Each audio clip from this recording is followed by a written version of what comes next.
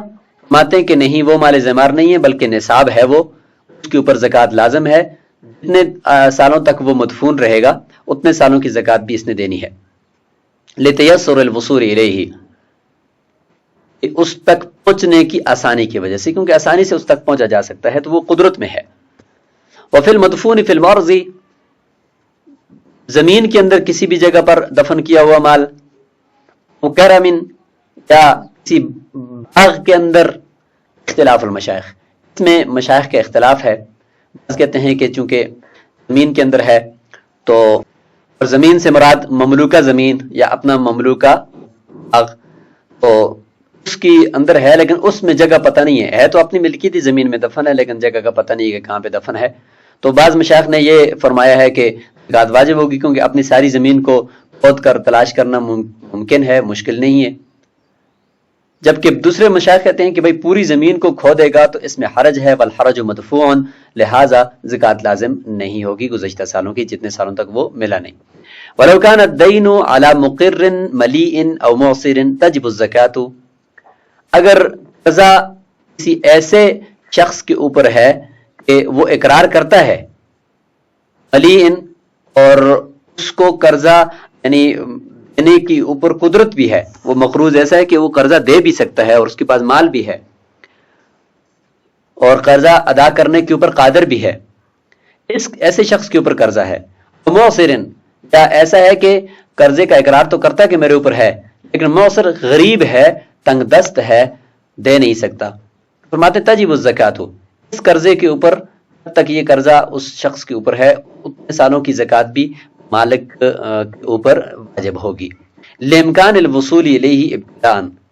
اس لیے کہ اگر وہ اقرار کرنے والا خود قادر ہے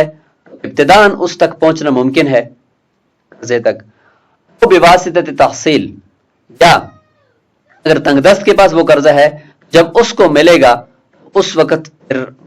یہ واپس اس مالک کو بھی مل جائے گا، واسطہ تحصیل، یعنی جب اس کو حاصل ہوگا وہاں سے پھر اس مالک کی طرف بھی آ جائے گا۔ کذا لو کان علی جاحد علیہ بینۃ، اور اسی طریقے سے اس قرضے کے اوپر بھی زکوٰۃ لازم ہوگی مالک پر، تو کسی ایسے شخص کے اوپر ہے جو قرضے کا انکار کرتا ہے، وعلیہ بینہ، لیکن مالک کے پاس گواہ موجود ہیں اس کے خلاف، او علم بہ القاضی، یا قاضی کو پتہ ہے کہ فلاں بندے کے اوپر اس کا قرضہ ہے لیکن یہ انکار کر رہا ہے، ما قلنا، کیونکہ اس تک پہنچنا ممکن ہے۔ وَلَوْ كَانَ عَلَى مُقْرٍ مُفَلَّسٍ، اگر ایسے شخص کے اوپر ہے جو قرضے کا اقرار تو کرتا ہے لیکن قاضی نے اس کو مفلس قرار دے دیا ہے، وَهُوَ نِصَابٌ عِنْدَ أَبِي حَنِيفَةَ رحمہ اللہ، امام ابو حنیفہ رحمہ اللہ کے نزدیک یہ مال نصاب میں شمار ہوگا، اس کی زکوٰۃ بھی مالک کے اوپر گزشتہ سالوں کی جب تک ملا نہیں لازم ہوگی، لیکن ادا تب کرنی ہے کہ جب وہ مل گیا۔ یہ تمام میں یہ صورت چلے گی، زکوٰۃ گزشتہ سالوں کی لازم ہوگی لیکن جس طرح اس میں بھی، لیکن ادا کب کرنی ہے؟ جب وہ ملے گا تو تب کرنی ہے گزشتہ سالوں کی۔ امام ابو حنیفہ رحمہ اللہ فرماتے ہیں کہ یہ جو اس کو مفلس قرار دے دیا ہے، اس کے پاس جو پڑا ہوا مال ہے اگرچہ وہ اقرار کرتا ہے تو کسی نہ کسی وقت یہ مال دے سکتا ہے، ہو سکتا ہے کہ کل اس کے پاس مال آ جائے، تو امام ابو حنیفہ رحمہ اللہ کے نزدیک قاضی کی طرف سے کسی کو مفلس قرار دینے کا کوئی اعتبار نہیں ہے، کیونکہ وہ فرماتے ہیں کہ مال تو آنے جانے والی چیز ہے، ہو سکتا ہے کہ قاضی ادھر سے اس کو مفلس قرار دے دے، وہ باہر نکلے تو اس کے پاس لاکھوں روپے آ جائے، تو قاضی کے مفلس قرار دینے کا کوئی اعتبار نہیں ہے، لہٰذا اگر بندہ اقرار کر رہا ہے تو بس یہ مال کو ہے کہ ملنا اس کا ممکن ہے، مال زمار نہیں ہے، لہٰذا اس کے اوپر زکوٰۃ لازم ہوگی۔ لأن تفلیس القاضی لا یصح عندہ، امام ابو حنیفہ رحمہ اللہ کے نزدیک قاضی کا کسی کو مفلس قرار دینا یہ درست نہیں ہے۔ امام محمد اور امام ابو یوسف رحمہ اللہ کے نزدیک قاضی اگر کسی کو مفلس قرار دے دے تو وہ شخص مفلس ہو جائے گا اور اس کے پاس گیا ہوا قرضہ وہ مال زمار میں چلا جائے گا، ان کے نزدیک قاضی کا کسی کو مفلس قرار دینا یہ معتبر ہے۔ وعند محمد رحمہ اللہ لا تجب، زکات واجب نہیں ہوگی مالک پر اس قرضے کی لتحقق الافلاس عنده بالتفلیس، قاضی کے مفلس قرار دینے کی وجہ سے اس کا افلاس متحقق ہو چکا ہے امام محمد رحمہ اللہ کے نزدیک. وہ ابو یوسف امام محمد فی تحقق الافلاس، اور امام ابو یوسف رحمہ اللہ امام محمد رحمہ اللہ کے ساتھ ہیں افلاس کے ثابت ہونے میں. افلاس کے ثابت ہونے میں یہ امام محمد رحمہ اللہ کے ساتھ ہیں کہ افلاس قاضی کے مفلس قرار دینے سے متحقق ہو جائے گا. وما ابی حنیفہ رحمہ اللہ فی حکم الزکات، اور امام ابو حنیفہ رحمہ اللہ کے ساتھ ہیں زکات کے حکم میں کہ اگرچہ اس شخص کو مفلس قرار دے دیا اور یہ مفلس ہو گیا ہے، لیکن پھر بھی چونکہ وہ شخص اقرار تو کر رہا ہے قرضے کا، لہٰذا کسی نہ کسی وقت ملنے کی امید ہے، تو امام ابو یوسف رحمہ اللہ فرماتے ہیں کہ زکات بہرحال اس پہ واجب ہوگی. رعایۃ لجانب الفقراء، فقراء کی جانب کی رعایت کرتے ہوئے کہ فقیر جو ہوتا ہے وہ فقراء جو ہوتے ہیں ان کی رعایت رکھنے کے لیے کہ کہیں نہ کہیں ان کو کچھ نہ کچھ زکوٰۃ مل جائے، تو لہٰذا اس میں وہ امام ابو حنیفہ رحمہ اللہ کے ساتھ ہے. بہرحال اس میں راجح قول مفتبی قول تو امام ابو حنیفہ رحمہ اللہ کے احتیاط اسی پر ہے کہ ہو سکتا ہے کہ وہ شخص مفلس قرار دیے جانے کے باوجود کسی طرف سے مال اس کو مل جائے اور وہ دے زکوٰۃ، یا وہ قرضہ واپس کر دے، تو اس صورت میں لہٰذا اس مال پہ زکوٰۃ ہونی چاہیے. امام محمد رحمہ اللہ کا جو قول ہے یہ عوام الناس کی سہولت کے طور پر یہ درست سمجھا جا سکتا ہے. اس زمانے کے اندر مفتیان کرام نے اس کے اوپر بھی فتویٰ دیا ہے کہ چونکہ ایک دفعہ وہ شخص مفلس ہو گیا ہے تو اب اسی طریقے سے ہو سکتا ہے اس کے اوپر موت آ جائے اور یہ نہ دے سکے، تو لہٰذا مالک قرضے کا جو ہے اس پر زکوٰۃ نہیں آنی چاہیے. تو آج کے اس سبق کو یہاں پر روک لیتے ہیں. انشاءاللہ اگلے سبق کے اندر ہم کتاب الزکوٰۃ کی جو وجوب شرائط کی جو بحث تھی اس کو انشاءاللہ ہم مکمل کر لیں گے. السلام علیکم ورحمۃ اللہ وبرکاتہ.